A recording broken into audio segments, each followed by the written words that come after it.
Hello everyone and welcome back to my channel with myself, Isabella. Thank you so much for joining me here today.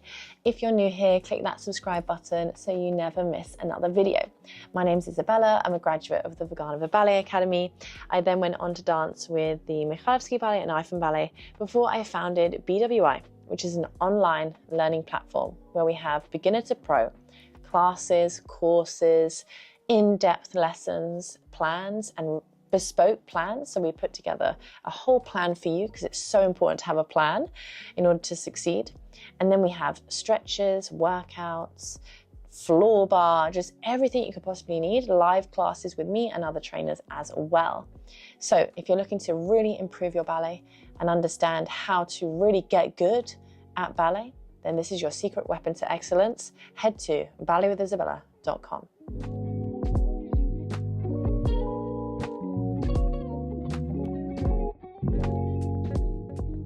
So guys, today in this video, we're going to be talking about how to choose the right ballet school for you.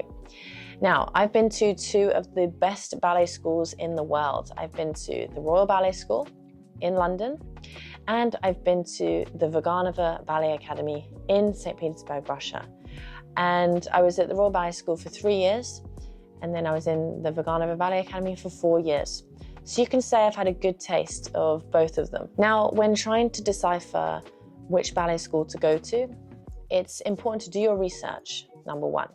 We've got to do research of these schools. So you could say my research started before I went to the Royal Ballet School. I researched where's the best ballet school in the UK and where can I really get the best training I can here. And that's obviously when the Royal Ballet School turned up. And so I started researching the Royal Ballet, learning more about the Royal Ballet, understanding it, learning what it takes to get good at this English style, knowing what it takes to be a good dancer in general, what I'm going to have to do in order to succeed and get into the Royal Ballet School. I did the same when I went to Vaganova. So whilst at the Royal Ballet School, I then was researching Vaganova. I was looking at the exam videos. I was looking at how amazing they are. I was looking at exactly how their facility and what was required and wondering if I could ever have that. Because despite in that moment not necessarily suiting it, I didn't suit the Vaganova Academy at that time because I did not have high legs, I did not have flat turnout, and yet I felt a pull towards it. I wanted that to happen. So once my research, the research part of my investigation was done, I then started to look into ways I can introduce myself to that school system and to that technique, so that not only I could get to know the technique, but also I could get to know them and they could get to know me. So we're slowly building that relationship between one another. They're slowly getting to know me, getting to know my interest, and I'm getting to know whether this is right for me. I've always been very strategic in what I do. And so with the Royal Ballet School, I thought, okay, they need to get to know me somehow. So I'm going to start doing mid-associates. I'm going to try to get into the mid-associates, which is kind of the Saturday school version of the Royal Ballet School. And it's a way to get in with them and get introduced to them. And so every Saturday I was going to the Royal Ballet School whilst I was still at a performing arts school, which you could say wasn't really focused on ballet. And so on the weekend, they started to see me. They started to see that I was really listening, that I was really keen, and that I was a good listener. You could say that once I auditioned, and they already knew me, and they knew what I was capable of, they knew the type of student I was.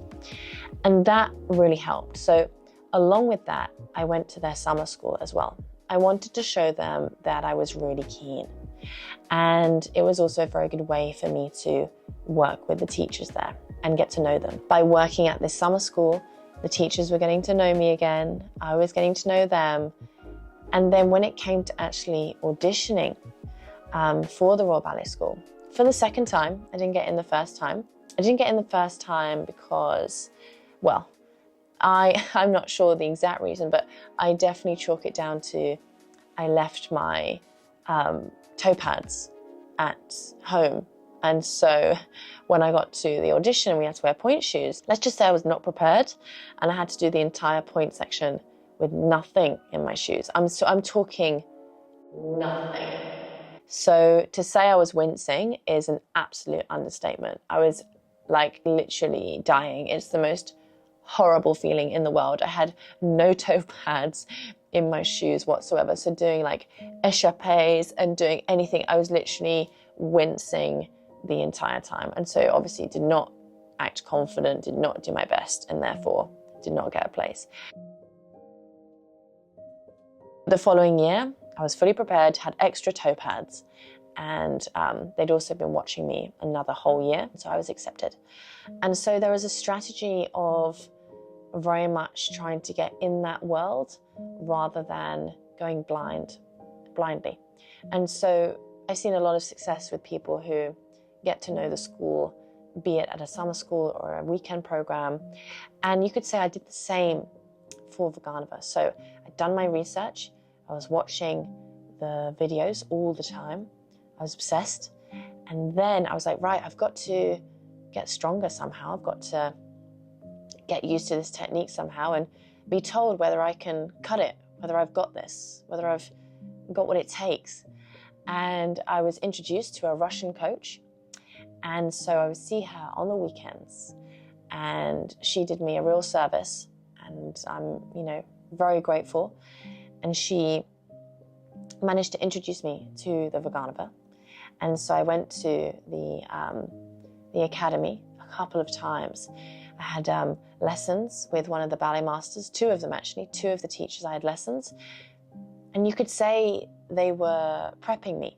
They were getting me ready. They were preparing me for when I was finally introduced to the school and introduced to Altanai. So Muratova, who was the director, and when I was finally introduced to the audition there, which was a private audition. I just took part in the class because Vaganova doesn't really host big auditions like that, especially for foreigners. You're kind of invited. And so, whereas, nowadays you send your video and they'll send back whether they're interested or not. But luckily I didn't even need to do that. I just sort of turned up. From then I did the audition in front of them in the school. So I auditioned when I was 13 and I was told, no, like you're too young, which I was like, okay, fair enough. And then I went when I was 15 and I kind of begged because this was at the time that we were going to the upper school, and I had been accepted to the upper school in the Royal Ballet School. But I wanted to take a risk and I wanted to make a change. And you could ask me the question of how did I know what to choose? How did I know to go to Vaganova and not stay at the Royal Ballet School? And you could just say, it's hard to explain, but I would say it was a gut feeling. And also I just thought this would be daft. This would be crazy for me not to go.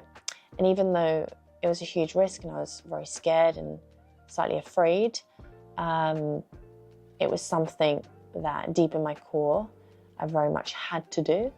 And I always try to rationalize decisions, especially when I'm scared of them. And so the rational thought in my mind was, okay, if I'm afraid, if I don't like it, if I even hate it, I can always come back. I can always go back to the Royal Ballet School. And I tried hard to keep the door open so that if worst case scenario, and we do have to think about worst case scenario, it goes horribly wrong. I hate it. I just don't like it at all. I can't handle it, or the teachers are mean, I don't know. I could go back. And so that was my rationale. And I thought, okay, I can cope with this. Let's just see. Let's see how it goes. It's not the end of the world if it doesn't go right, but I can't not try. In terms of going back to the main question, how do you know what to choose? So let's say you have the idea of Paris Opera. Let's do our research. Let's look at the types of bodies as well that they look at and they accept. Do I fit the mold in the sense, am I one of the type of dancers that they generally pick? For example, I wouldn't necessarily audition ever for a company that was where the women were all under 5'5". Like, that would be a waste of time, and it makes no sense because I'm 5'10". So, as much as I would want it to happen, sometimes it's just not right. Do your research, and if you do fit the mold, but you're just not experienced in that mold, then it's time to find ways to get into it, whether that's the weekend classes that they might offer, whether that's finding a coach that knows that technique through and through. There are ways to make it happen. And then from there, build that relationship with said place, said school, go to their summer schools, make the effort to do that so that they get to know you and you get to know them even more, because then you'll have a really good picture of whether that's right for you. And then from there, do that for a couple of years. And then we can audition for that school, be it privately and ask for a private audition, or go to their main auditions. Private auditions are more ideal if we can afford to make that happen, because then you know as well there's genuine interest there. You know they actually genuinely want to see you in their classroom, and they will make a decision based on how you perform in that class, and you know that they're not looking at anybody else apart from you that day. So if we can get a private audition, brilliant. Even when you're at the summer school, you can say, look, I really want to go here. Can you please take a look at me and just let me know whether you think it's wise to do the audition? And even just by saying that, you're putting them on your radar. And then they know, this one's one to watch. This one wants to be here. Let me pay a bit more closer attention to her. And all these things send a signal of, I'm keen, I want to be here, pay attention.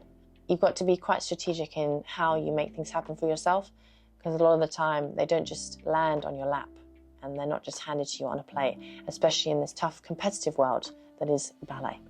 So I hope this has been useful for you. I hope you have some insights. Get your notepad and pen out. I hope you wrote down these notes and just make a plan. Get it together. If you would like my advices and you want to specifically talk to me, just email me on hello@balletwithisabella.com and I will certainly give you my advice and help you out. Not a problem at all. I'll speak to you very soon. And if you're looking for physical help, head to balletwithisabella.com and sign up for BWI. I'll speak to you guys super soon. Ciao for now. Welcome to this new course where we will be learning variations with myself. And I have the lovely ladies, Anna and Miriam, joining me. We'll be tackling many variations you know, learning them step by step, not only the technical details, but also the artistic nuances and quality to the variation. You need to find that position really quick, and then just really think about lifting the knee more as you go around, as well as keeping the scoop in the core. As in, you know, it's the night time at the toy shop, almost don't wake everybody up. Push that arm down.